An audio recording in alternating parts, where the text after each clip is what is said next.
Hello guys, तो कैसे हैं आप लोग। मैं अंकित स्वागत करता हूं आपका हमारे इस प्यारे से यूट्यूब चैनल जिसका नाम है इन फिजिक्स। आज से हम शुरू करने जा रहे हैं क्लास 10th केमिस्ट्री का चैप्टर नंबर 4 जो कि कार्बन एंड इट्स कंपाउंड। आज की क्लास के हमारे टॉपिक्स रहेंगे। सबसे पहले हम देखेंगे कि कार्बन का एटॉमिक नंबर क्या होता है, इसमें कितने इलेक्ट्रॉन्स होते हैं, कितने प्रोटॉन्स होते हैं और इसकी इलेक्ट्रॉनिक कन्फिग्रेशन क्या होती है। उसके बाद हम जानेंगे कि बॉन्ड क्यों बनते हैं। उसके बाद देखेंगे कि टाइप्स ऑफ बॉन्ड, जैसे कि आपने चैप्टर नंबर 3 में डिस्कस किया था कि आयनिक बॉन्ड के बारे में, तो उसको एक बार रिकैप करेंगे कि आयनिक बॉन्ड क्या होता है। फिर आपका क्वेश्चन आना चाहिए कि आयनिक बॉन्ड के अलावा भी कोई बॉन्डिंग होती है। जी जरूर, जो कि कार्बन करता है, जिसका नाम है कोवेलेंट बॉन्ड। डिस्कस करेंगे कि कोवेलेंट बॉन्ड क्या होता है और इस क्वेश्चन का भी आंसर देंगे कि कार्बन आयनिक बॉन्ड क्यों फॉर्म नहीं करता है। फिर कोवेलेंट बॉन्ड कितने टाइप के होते हैं उसको डिस्कस करेंगे और कोवेलेंट बॉन्ड को रिप्रेजेंट करने के लिए हम लोग इलेक्ट्रॉन डॉट स्ट्रक्चर पढ़ेंगे।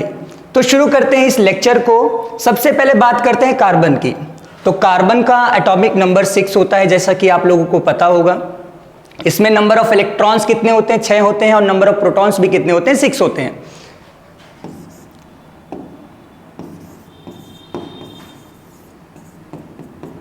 अगर मैं इसकी इलेक्ट्रॉनिक कॉन्फ़िगरेशन लिखूं तो आप बोलेंगे सर K में कितने इलेक्ट्रॉन्स आएंगे, 2, और L में कितने आएंगे, 4। अभी इस इलेक्ट्रॉनिक कॉन्फ़िगरेशन का काम क्या है, इसका आंसर हम देंगे जब पढ़ेंगे कि ये कार्बन आयनिक बॉन्ड क्यों नहीं बनाता है। तो सबसे पहला क्वेश्चन जो आपका था कि बॉन्ड बनते ही क्यों हैं, वाई बॉन्ड्स आर फॉर्म्ड। देखिए, आपने चैप्टर नंबर 3 में पढ़ा होगा ऑक्टेट रूल के बारे में कि कोई भी एलिमेंट ट्राई करता है कि उसके आउटर मोस्ट ऑर्बिट में कितने इलेक्ट्रॉन्स हो, 8 इलेक्ट्रॉन्स हो। इन्हीं 8 इलेक्ट्रॉन्स को कंप्लीट करने के लिए बॉन्डिंग होती है। इसी वजह से कोई एलिमेंट इलेक्ट्रॉन को लूज करता है और कोई क्या करता है, गेन करता है। जैसे फॉर एग्जांपल हम बात करते हैं NaCl की बॉन्डिंग के बारे में।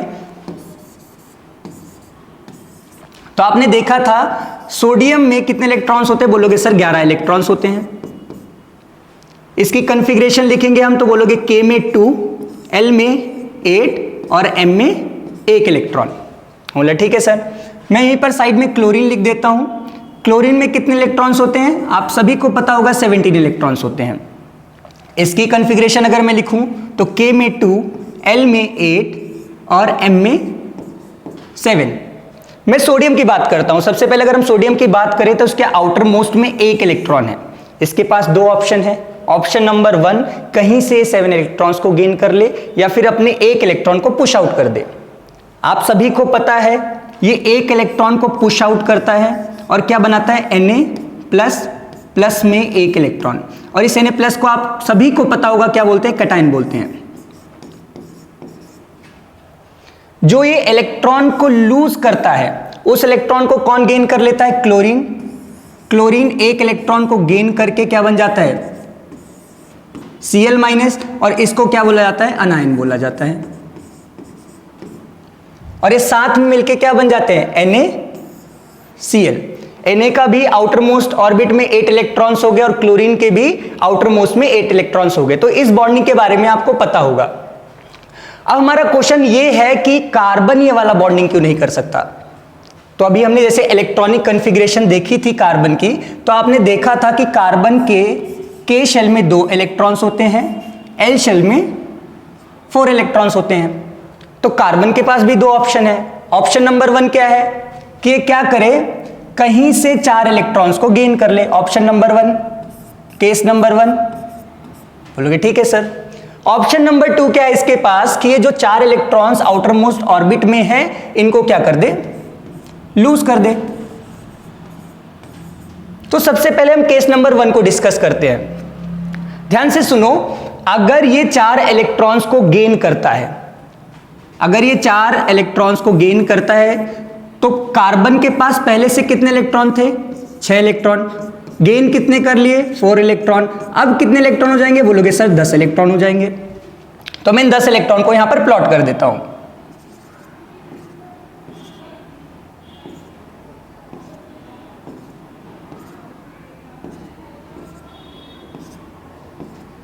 देखिए, जब इसने 4 इलेक्ट्रॉन गेन किए तो इसके पास 10 इलेक्ट्रॉन तो हो गए, इसका आउटर मोस्ट ऑर्बिट में 8 इलेक्ट्रॉन तो हो गए, बट प्रॉब्लम क्या है, इसके न्यूक्लियस में अभी भी कितने प्रोटॉन हैं?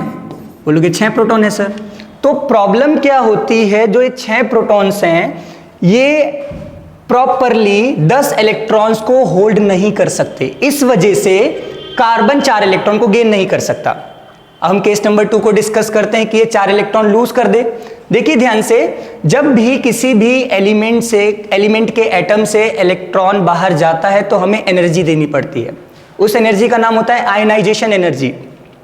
तो अगर मैं 4 इलेक्ट्रॉन निकालूंगा तो 4 इलेक्ट्रॉन को निकालने के लिए मुझे बहुत ज्यादा एनर्जी देनी पड़ेगी, इस वजह से ये 4 इलेक्ट्रॉन को लूज भी नहीं कर सकता। तो आपका क्वेश्चन आएगा कि सर ना ये 4 इलेक्ट्रॉन को गेन कर रहा है ना ये 4 इलेक्ट्रॉन को लूज कर रहा है, तो ये किस प्रकार से अपना ऑक्टेट कंप्लीट करेगा? इसी वजह से हम एक नई बॉन्डिंग का नाम पढ़ेंगे जिसका नाम क्या है, कोवेलेंट बॉन्डिंग या फिर कोवेलेंट बॉन्ड, जो कि करता है कार्बन अपना ऑक्टेट कंप्लीट करने के लिए। तो सबसे पहले डिस्कस करते हैं कोवेलेंट बॉन्ड होता क्या है। इसको मैं आपको एक इजी लैंग्वेज में समझाता हूं। जैसे फॉर एग्जांपल मान लीजिए एक प्रॉपर्टी है हमारे पास, ये एक प्रॉपर्टी है, इस प्रॉपर्टी की जो कॉस्ट है वो मान लीजिए 10 लाख रुपीज है। यहां पर 2 पर्सन है, ये हमारे सामने पर्सन नंबर 1, इनके पास 5 लाख रुपीज है, ये हमारे पर्सन नंबर 1 है, और यहां पर दूसरे पर्सन है, इनके पास भी 5 लाख रुपीज है। दोनों को ये प्रॉपर्टी चाहिए, तो दोनों करेंगे क्या? बोलोगे सर यहां पर भी 2 ऑप्शन है, ये जो 5 लाख रुपए हैं ये इनको दे दें या फिर ये वाले 5 लाख रुपए ये इनको दे दें। बट दोनों मान लो एग्री नहीं करते हैं कोई भी किसी को 5 लाख रुपए देने के लिए, तो यहां पर एक और ऑप्शन है। वो ऑप्शन क्या है, ये अपने 5 लाख रुपए इसमें इन्वेस्ट कर दें और ये अपने 5 लाख रुपए इसमें इन्वेस्ट कर दे, और दोनों कितने की शेयरिंग कर लें, 50-50 की। इसी प्रकार के बॉन्ड को क्या बोला जाता है, कोवेलेंट बॉन्ड, जहां पर 50-50% की शेयरिंग करते हैं दो एलिमेंट्स। तो देखिए क्या लिखा हुआ है, covalent bond is a chemical bond that involves the sharing of electrons to form electron pairs between atom. यानी कोवेलेंट बॉन्ड क्या होता है, एटम्स आपस में इलेक्ट्रॉन को शेयर करते हैं अपना ऑक्टेट कंप्लीट करने के लिए। अब देखिए बात करते हैं कि आयनिक बॉन्ड और कोवेलेंट बॉन्ड में डिफरेंस क्या है। देखिए आयनिक बॉन्ड में आपको पता है सबसे पहले कि इसमें इलेक्ट्रॉन लूज / गेन होते हैं। बोलोगे ठीक है सर जी। इसमें हमें पता चला कि कोवेलेंट बॉन्ड में ना ही इलेक्ट्रॉन लूज होता है ना ही गेन होता है, क्या होता है, शेयरिंग ऑफ इलेक्ट्रॉन होता है।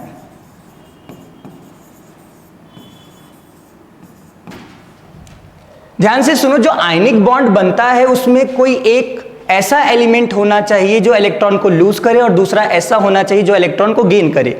तो ये जनरली मेटल और नॉन मेटल के बीच में बनता है।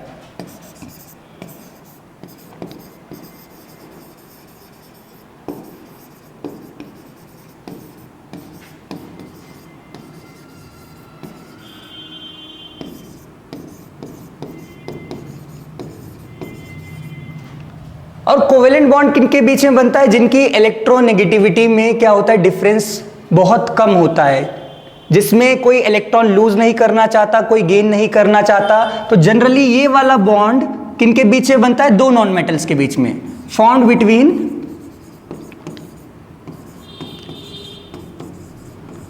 2 नॉन मेटल्स। अब आपका क्वेश्चन आ रहा होगा सर हमें कैसे पता चलेगा कंपाउंड देखकर कि वो आयनिक बॉन्ड है या फिर कोवेलेंट बॉन्ड है।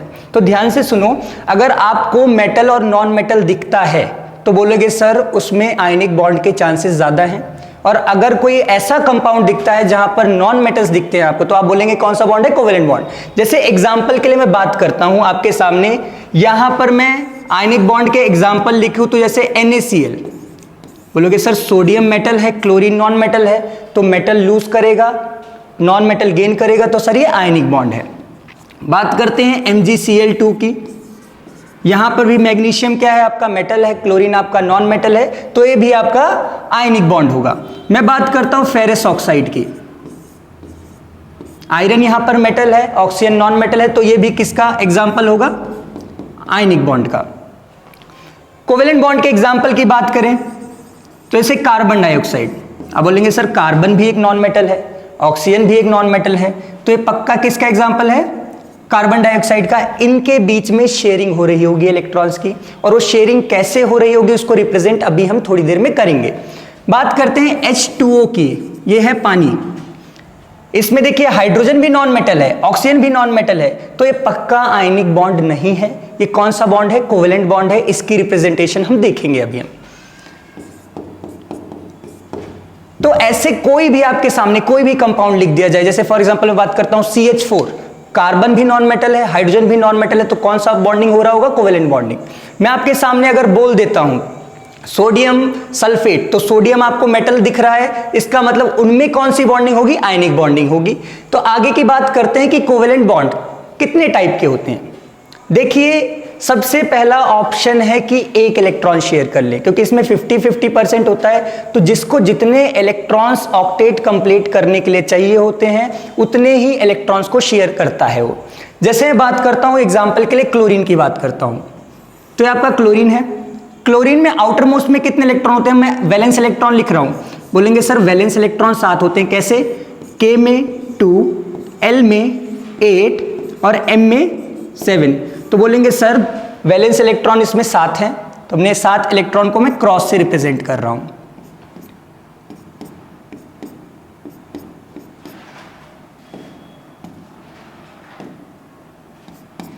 ध्यान से सुनिए, मान लीजिए यहां पर दूसरा एक क्लोरीन है, उसके पास भी वैलेंस में कितने इलेक्ट्रॉन होंगे? 7 इलेक्ट्रॉन जो मैंने लिखे हैं वैलेंस इलेक्ट्रॉन है।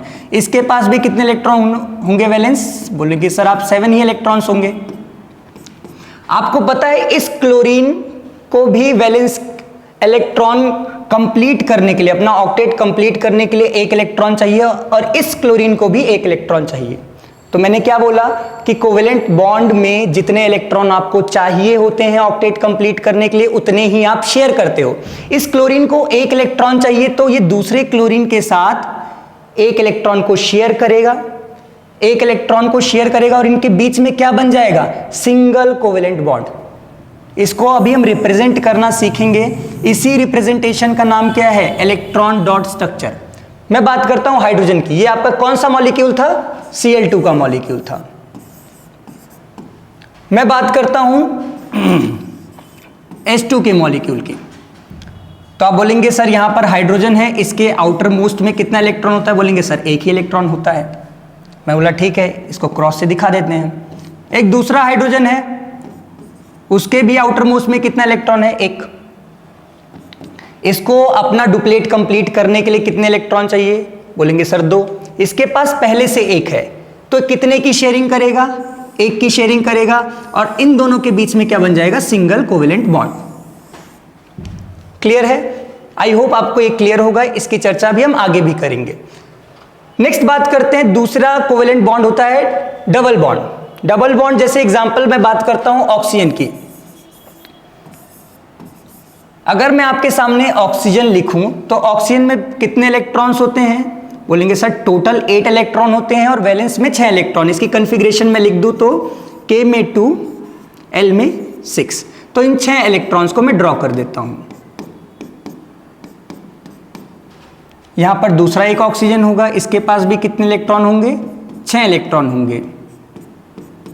इसको ऑक्टेट कंप्लीट करने के लिए 2 इलेक्ट्रॉन चाहिए, तो ये शेयर कितने करेगा? 2 ही इलेक्ट्रॉन शेयर करेगा, और इनके बीच में क्या बन जाएगा? ये डबल बॉन्ड बन जाएगा। और ये किसका मॉलिक्यूल है? ये O2 का।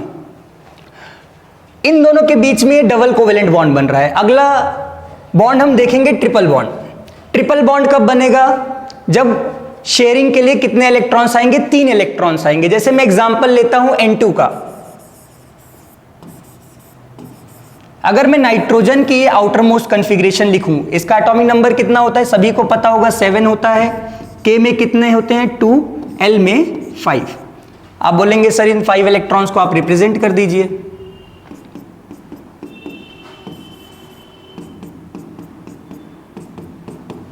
देखिए इसको अपना ऑक्टेट कंप्लीट करने के लिए 3 इलेक्ट्रॉन चाहिए, और जितने इलेक्ट्रॉन ऑक्टेट कंप्लीट करने के लिए चाहिए होंगे उतने ही वो शेयर करेगा। अब इसको 3 इलेक्ट्रॉन चाहिए तो ये बोलेगा दूसरे नाइट्रोजन से कि भाई 3 इलेक्ट्रॉन हम आपस में शेयर कर लेते हैं, और इनके बीच में क्या बन जाएगा, ये ट्रिपल बॉन्ड। तो इन शॉर्ट बात करें अगर हम, तो 3 प्रकार के आपके कोवेलेंट बॉन्ड होते हैं। पहला बॉन्ड है सिंगल बॉन्ड, जिसमें 1 इलेक्ट्रॉन पेयर की शेयरिंग होती है। डबल बॉन्ड में 2 इलेक्ट्रॉन पेयर की शेयरिंग होती है, और ट्रिपल बॉन्ड में 3 इलेक्ट्रॉन पेयर की शेयरिंग होती है। अब आपका क्वेश्चन आना चाहिए कि सर जैसे कोवेलेंट बॉन्ड बन रहा है, जैसे यहां पर double bond, triple bond, single bond कुछ भी बन रहा है, तो उसको रिप्रेजेंट कैसे करना है। तो कोवेलेंट बॉन्ड को रिप्रेजेंट करने के लिए हम क्या पढ़ेंगे, इलेक्ट्रॉन डॉट स्ट्रक्चर, और इसका दूसरा नाम क्या होता है, ल्यूइस स्ट्रक्चर।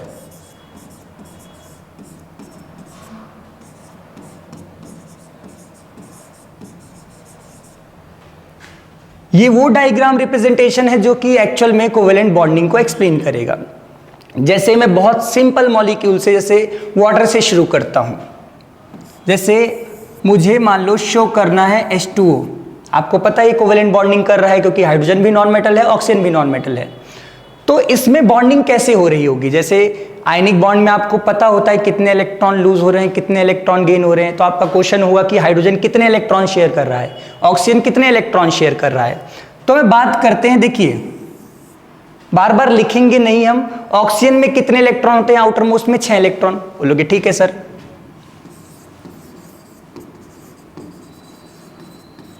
आउटर मोस्ट में 6 इलेक्ट्रॉन है। इसको बॉन्डिंग अपना ऑक्टेट कंप्लीट करने के लिए 2 इलेक्ट्रॉन चाहिए, तो ये कितने शेयर करेगा, 2। एक हाइड्रोजन के साथ और दूसरा दूसरे हाइड्रोजन के साथ।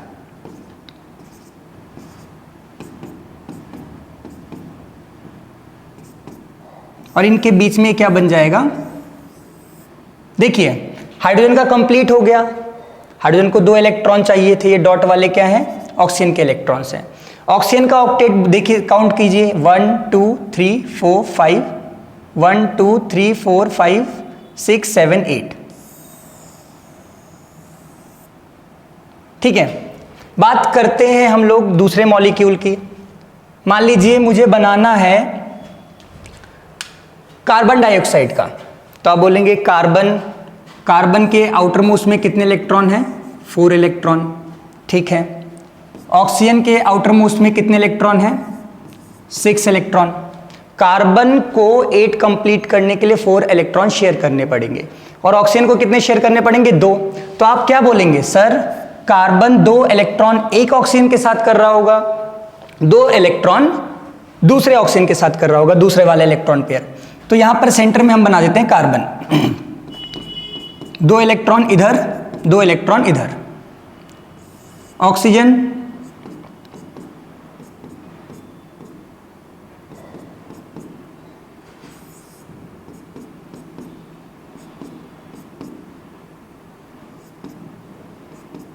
देखिए इन दोनों के बीच में डबल बॉन्ड बन जाएगा, ऑक्सीजन के ऑक्टेट कंप्लीट हो गया, 1 2 3 4 5 6 7 8। इधर भी डबल बॉन्डिंग हो जाएगी, इसका भी ऑक्टेट क्या हो गया, कंप्लीट हो गया। अब बात करते हैं कार्बन के ऑक्टेट की, तो 1 2 3 4 5 6 7 8। इस प्रकार से हमारा कार्बन डाइऑक्साइड का लुईस डॉट स्ट्रक्चर होता है। अगला स्ट्रक्चर हम लोग बनाते हैं, ध्यान से सुनिए, उससे पहले बात करते हैं। मान लो मुझे ड्रॉ करना है, एग्जाम्पल नंबर 2, मुझे मान लीजिए CH4 का स्ट्रक्चर ड्रॉ करना है। तो सोचिए कार्बन में कितने इलेक्ट्रॉन होते हैं, आउटर मोस्ट में 4 इलेक्ट्रॉन। तो बताइए कितने इलेक्ट्रॉन शेयर करना होगा। बोलेंगे सर 4 ही इलेक्ट्रॉन्स को क्या करना पड़ेगा, शेयर करना पड़ेगा। हाइड्रोजन को कितने शेयर करना पड़ेगा, बोलेंगे सर 1 इलेक्ट्रॉन। तो वीडियो को पॉज कीजिए और 1 मिनट आप क्वेश्चन करने का ट्राई कीजिए। तो आई होप आपने वीडियो को पॉज किया होगा। अब ड्रॉ करते हैं इसके स्ट्रक्चर को। देखिए कार्बन में कितने इलेक्ट्रॉन हैं, 4, और इसको चारों ही शेयर करने पड़ेंगे अपना ऑक्टेट कंप्लीट करने के लिए। मैं सिमेट्रिकल बना रहा हूं, चारों तरफ मैं एक हाइड्रोजन रख देता हूं, एक हाइड्रोजन, दूसरा हाइड्रोजन, तीसरा हाइड्रोजन और चौथा हाइड्रोजन। यहाँ से बॉन्ड बन जाएगा, यहाँ से बन जाएगा, यहाँ से बन जाएगा और यहाँ से बन जाएगा। हाइड्रोजन का डुप्लेट कंप्लीट हो गया।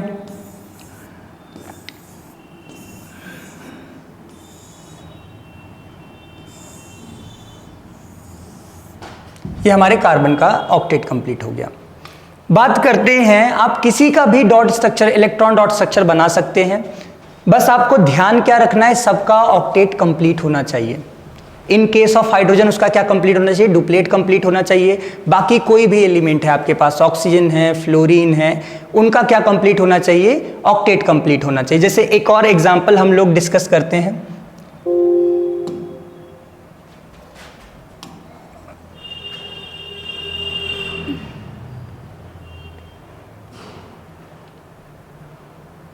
एक और एग्जांपल हम लोग डिस्कस करते हैं। मान लीजिए आपके पास क्या है,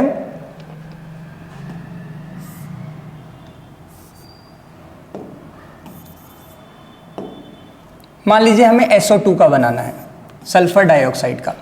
तो आप बोलेंगे ठीक है सर, सल्फर के आउटर मोस्ट में कितने इलेक्ट्रॉन होते हैं, बोलेंगे 6 इलेक्ट्रॉन, एटॉमिक नंबर 16 होता है। ऑक्सीजन के भी आउटर मोस्ट में कितने इलेक्ट्रॉन्स होते हैं, बोलेंगे 6 इलेक्ट्रॉन्स। दोनों को शेयर कितने करने पड़ेंगे, बोलेंगे सर 2 इलेक्ट्रॉन शेयर करने पड़ेंगे। तो एक काम करते हैं, हम लोग सल्फर का बाहर के इलेक्ट्रॉन्स बना लेते हैं। ये रहा ऑक्सीजन,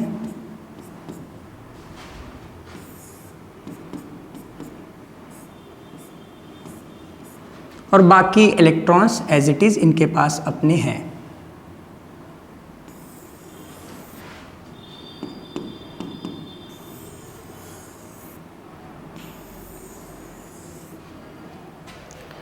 नेक्स्ट बात अगर हम करें, नेक्स्ट मान लीजिए मुझे इलेक्ट्रॉन डॉट स्ट्रक्चर किसका बनाना है, सल्फर के मॉलिक्यूल का। देखिए आपने क्लास 9th में पढ़ा होगा पॉली एटॉमिक मॉलिक्यूल्स के बारे में, तो आपको याद होगा कि सल्फर S8 की फॉर्म में एग्जिस्ट करता है। तो हम बात करते हैं ये S8 का मॉलिक्यूल हम कैसे बनाएंगे।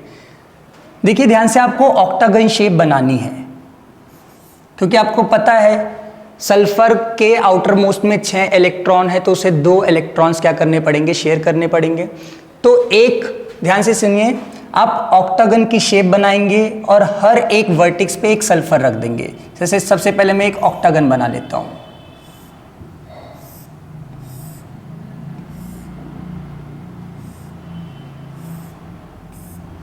हर एक वर्टेक्स पे आप क्या रख देंगे, सल्फर रख देंगे।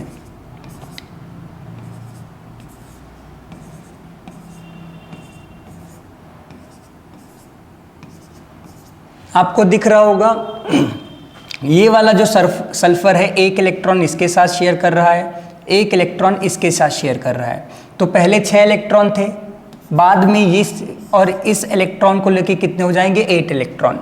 सेम वे इस वाले सल्फर के साथ भी हो रहा होगा। आउटर मोस्ट में कितने इलेक्ट्रॉन होंगे, 6 इलेक्ट्रॉन होंगे। बाद में शेयर किसके साथ किया है, एक इसके साथ, एक इसके साथ, तो कितने हो जाएंगे, 8 इलेक्ट्रॉन्स हो जाएंगे।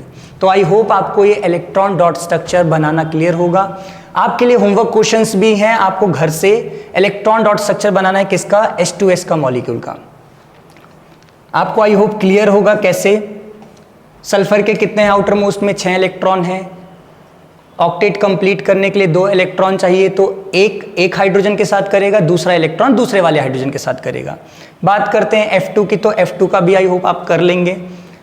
CCl4SO2 आप लोग होमवर्क अपना कमेंट सेक्शन में कमेंट कर सकते हैं, या फिर आप लोग टेलीग्राम के हमारे चैनल पे भी अपनी फ़ोटो वगैरह पोस्ट कर सकते हैं होमवर्क की। आगे की हम बात करते हैं कि कार्बन किस फॉर्म में इस नेचर में एग्जिस्ट करता है। टॉपिक क्या है, एलोट्रॉप ऑफ कार्बन। देखिए एलोट्रॉप क्या होता है, property of an element to exist in 2 और more different physical form. Nature में एक या 2 से ज़्यादा फिजिकल फॉर्म में एग्जिस्ट करने की टेंडेंसी को ही हम एलोट्रॉप बोलते हैं। जैसे मैं बात करूं, आपका कार्बन इस नेचर में 3 फिजिकल फॉर्म्स में पाया जाता है। सबसे पहला है डायमंड, ये भी प्योर कार्बन से ही बनता है। दूसरा है आपका ग्रेफाइट, ये भी प्योर कार्बन होता है। और तीसरा हमारा क्या है, बकमिंस्टर फुलेरीन, जिसको हम C60 भी बोलते हैं। तो आपका क्वेश्चन आ रहा होगा सर कि डायमंड, ग्रेफाइट, डायमंड आपको पता है बहुत ज़्यादा कॉस्टली होता है, और ग्रेफाइट की बात करें तो ये पेंसिल में यूज होता है। डायमंड की बात करें तो इसकी कॉस्ट क्या है, लैक्स में, और पेंसिल की बात करें तो कितने रुपए की है, 2 से लेके 5 रुपए तक। तो आपका क्वेश्चन आ रहा होगा कि इतना फर्क कैसे है, जब वो भी कार्बन है, डायमंड भी कार्बन है और ग्रेफाइट भी कार्बन है। तो सारा फर्क आता है बॉन्डिंग में। तो सबसे पहले एक एक करके डिस्कस करते हैं। सबसे पहले हम बात करते हैं डायमंड की। देखिए डायमंड की अगर मैं बॉन्डिंग की बात करूं तो देखिए कार्बन को आपको पता है 4 बॉन्ड बनाने हैं।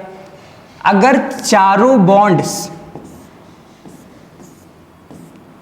कार्बन से ही बने और सारे सिंगल हो तो आपका क्या आता है, डायमंड आता है। देखिए क्या लिखा हुआ है, each carbon atom is bonded with 4 other carbon atoms.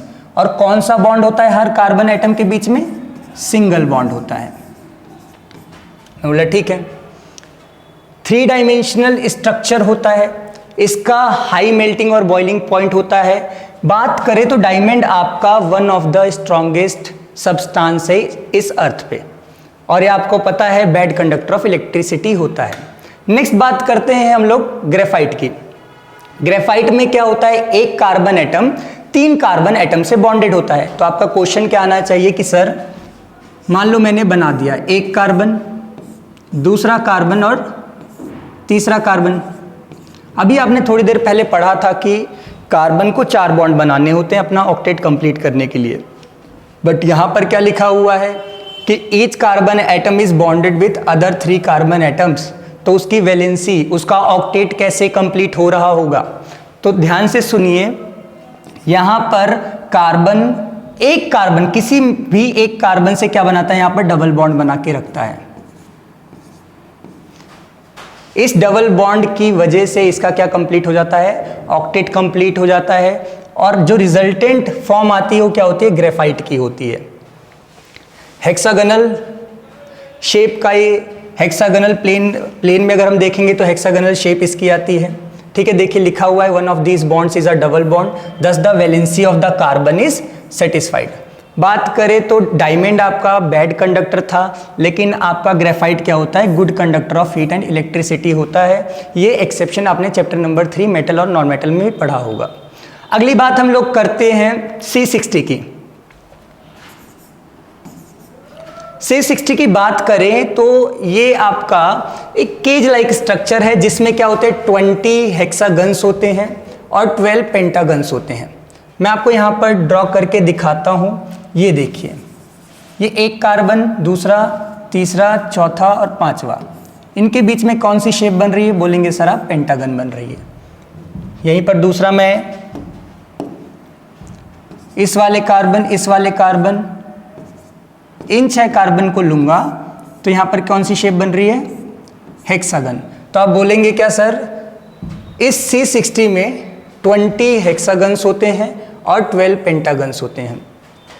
इसका नाम एक आर्किटेक्ट, ध्यान से सुनिए, एक आर्किटेक्ट के नाम पे रखा गया था, बकमिंस्टर फुलर उनका नाम था।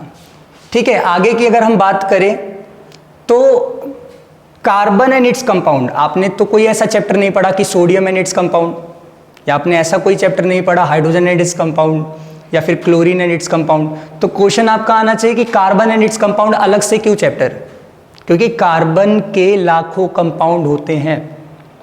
कार्बन के कंपाउंड्स को एक अलग ब्रांच ऑफ केमिस्ट्री में पढ़ा जाता है जिसका नाम क्या है, ऑर्गेनिक केमिस्ट्री।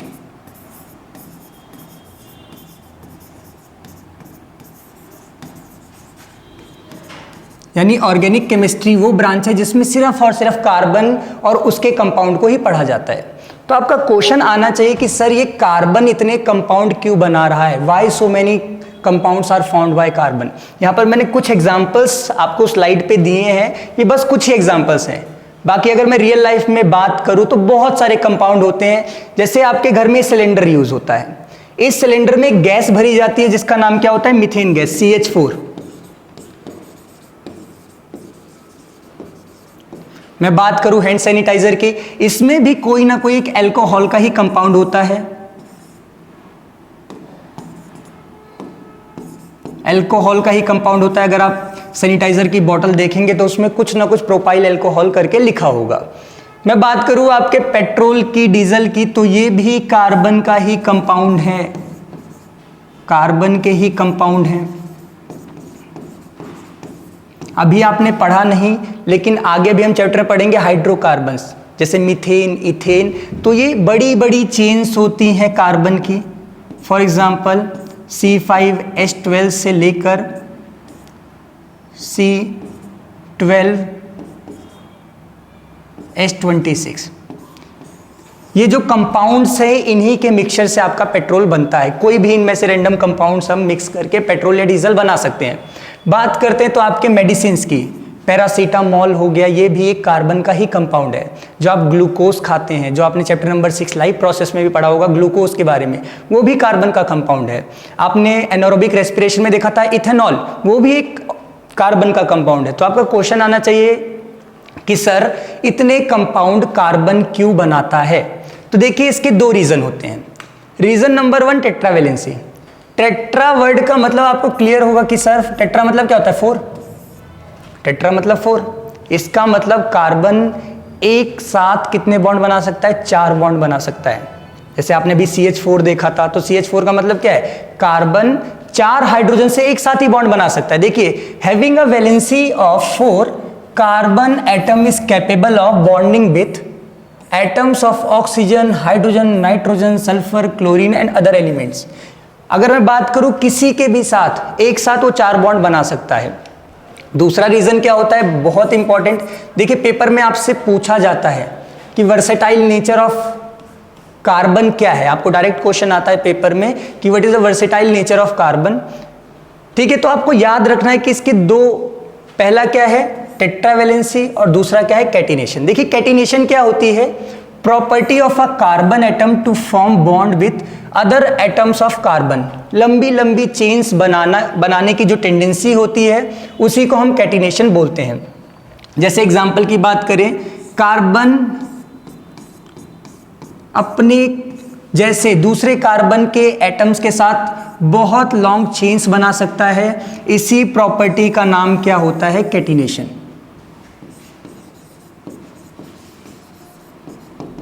यानी इन शॉर्ट अगर मैं आपको बोलूं तो catenation is the property to form long chains या फिर सेल्फ लिंकिंग प्रॉपर्टी। इस कैटिनेशन का दूसरा नाम भी क्या होता है?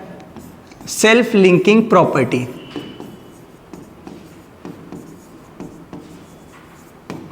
ये जो कैटिनेशन की टेंडेंसी होती है सिलिकॉन के पास भी होती है, लेकिन सिलिकॉन सिर्फ और सिर्फ 7 या 8 नंबर ऑफ एटम्स के साथ ही चेन बना सकता है, उससे लंबी चेन वो नहीं बना सकता। बट कार्बन की बात करें तो कार्बन 15, 20, 25, 30 बहुत सारे कार्बन एटम एक साथ अलाइन होके बहुत बड़ी बड़ी चेन्स बना लेते हैं, और इन चेन्स में नंबर ऑफ कार्बन बढ़ने से या घटने से आपका कंपाउंड क्या हो जाता है? चेंज हो जाता है। अब आपका क्वेश्चन आना चाहिए कि सर हमें समझ में आ गया कि कार्बन बहुत सारी चेन बनाता है, बहुत लंबी लंबी चेन्स बनाता है जिसमें कार्बन के बहुत सारे आइटम्स होते हैं। तो ये चेन्स कितनी टाइप की होती हैं? तो आखिरी टॉपिक है आज की क्लास का कि टाइप्स ऑफ चेन। ध्यान से सुनिए, ये हमने कार्बन का ही कंपाउंड रिप्रेजेंट किया है। ये डॉट का मतलब एक कार्बन है, इधर भी क्या है? कार्बन।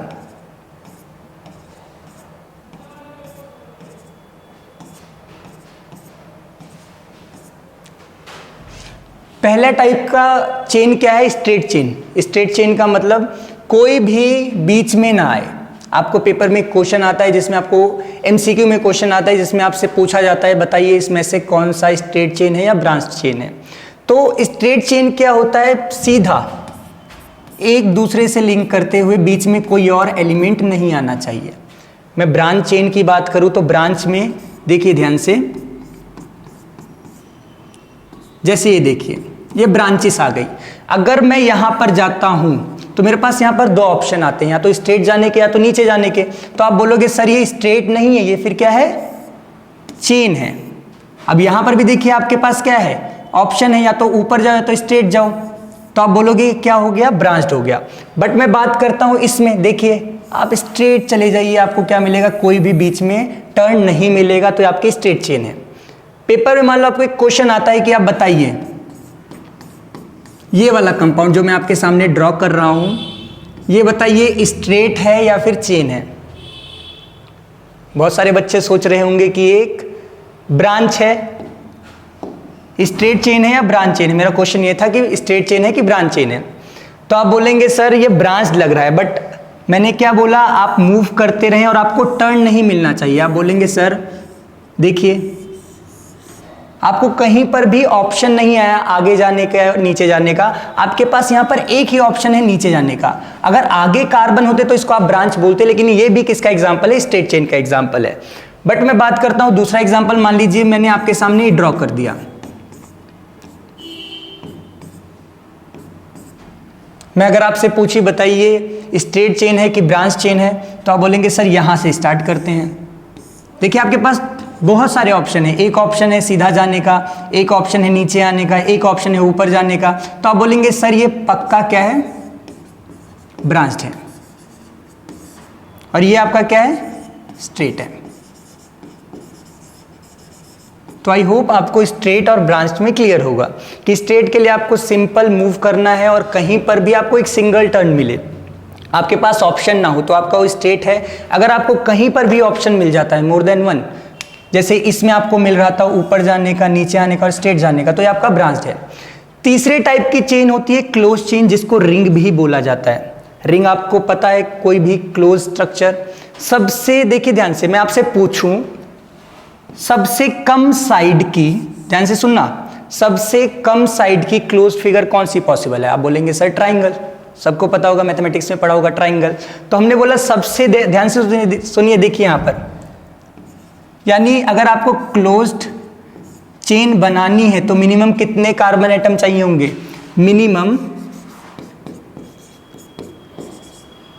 3 कार्बन एटम से आप क्लोज चेन बना सकते हैं। मिनिमम 3 कार्बन एटम से आप क्लोज चेन बना सकते हैं, और वो क्या बनेगा, ट्राइंगल। 3 के आगे आप चाहे जितने भी कार्बन लीजिए, आप क्लोज चेन इजीली बना सकते हैं। तो आज की क्लास में देखिए हमने क्या क्या पढ़ा, मैं आपको रिकैप करवा देता हूं। सबसे पहले हमने देखा कि कार्बन के एटॉमिक नंबर के बारे में, कितने इलेक्ट्रॉन है, कितने प्रोटॉन है। उसके बाद हमने देखा बॉन्ड क्यों बनते हैं, तो आपको पता चला ऑक्टेट रूल कि हर एलिमेंट चाहता है उसके आउटर मोस्ट ऑर्बिट में 8 इलेक्ट्रॉन्स हो। उसके लिए आपने प्रिमिटिव आयनिक बॉन्ड पढ़ा था, जिसमें क्या था कि कोई एक लूज करता है, कोई एक गेन करता है, उसके वजह से आपका आयनिक बॉन्ड बनता है।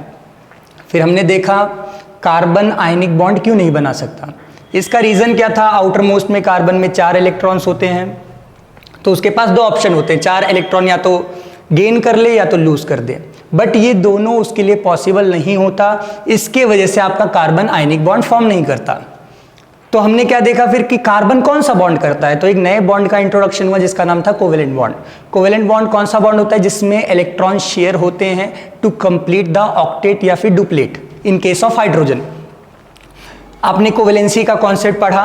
उसके बाद हमने कंपैरिजन किया कि आयनिक बॉन्ड और कोवेलेंट बॉन्ड में क्या डिफरेंस होता है। फिर मैंने आपको बताया कि आप किसी भी कंपाउंड को देख के कैसे बता सकते हैं कि आयनिक है कि कोवेलेंट। आयनिक के लिए आपको सिंपल देखना है, एक मेटल होना चाहिए, दूसरा नॉन मेटल होना चाहिए, एक कैटायन और दूसरा अनायन होना चाहिए। और आपके कोवेलेंट बॉन्ड के लिए दोनों नॉन मेटल होना चाहिए। जैसे एग्जांपल के लिए कार्बन डाइऑक्साइड H2O, मैं आपसे पूछता है NH3, NH3 क्या होगा, आप बोलते सर कोवेलेंट बॉन्ड है, क्योंकि नाइट्रोजन भी नॉन मेटल होता है, हाइड्रोजन भी नॉन मेटल होता है। उसके बाद हमने देखा कोवेलेंट बॉन्ड कितने टाइप के होते हैं, कितने इलेक्ट्रॉन शेयर हो सकते हैं। तो आपने देखा सबसे पहला पॉसिबिलिटी है सिंगल बॉन्ड की। सिंगल बॉन्ड में एक इलेक्ट्रॉन का पेयर शेयर होता है, हर एटम जो भी उसमें पार्टिसिपेट कर रहा है एक इलेक्ट्रॉन का कंट्रीब्यूशन करता है। उसके बाद हमने डबल बॉन्ड देखा, डबल बॉन्ड में एटम 2 इलेक्ट्रॉन्स पेयर की शेयरिंग करते हैं। ट्रिपल बॉन्ड में 3 इलेक्ट्रॉन पेयर की शेयरिंग करते हैं।